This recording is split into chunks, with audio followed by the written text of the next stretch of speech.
Hi guys! So for today's video ay magluluto tayo ng cherry tomato pasta. Favorite kasi ito ni Denise kaya paulit-ulit niyang nire-request. So maglagay na nga tayo ng butter at tunawin pero wag sunugin ha. Siguro hanggang maging golden lang yung kulay niya. At isunod yung minced na bawang. Ito pala yung bawang ko guys na in-store ko sa ref, nilagyan ko ng olive oil. Ginawa ko to para maging convenient ako every time na magluluto ako, kukuha na lang dun sa ref at hindi na maghiwa-hiwa pa. I-mix nyo lang until mag-golden brown yung kulay ng bawang. At kapag medyo luto na siya, isunod nyo na yung cherry tomatoes nyo. Di ko nga alam kung ilang grams tong ginamit ko na cherry tomatoes. Basta nakita ko lang siya sa grocery nakalagay sa isang malaking cup. At habang niluluto nyo yung cherry tomatoes, ay lagyan nyo na rin ng seasoning, yung salt at saka yung pepper.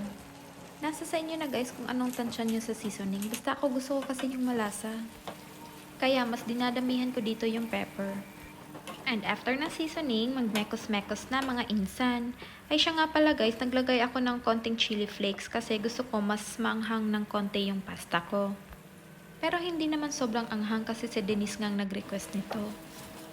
Lutuin lang ng maayos yung mga cherry tomatoes. Pwede mo rin siyang i-mash para maging creamy yung sauce niya.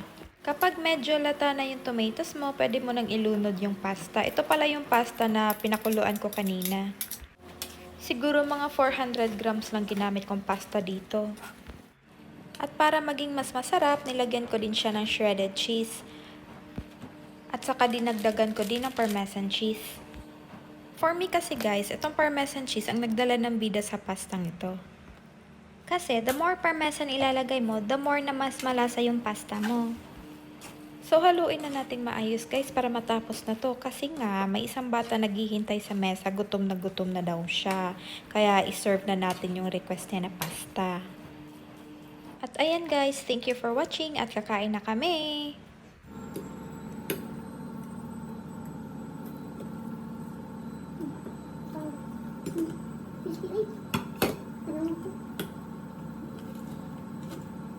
ASMR. Asli. Aneh.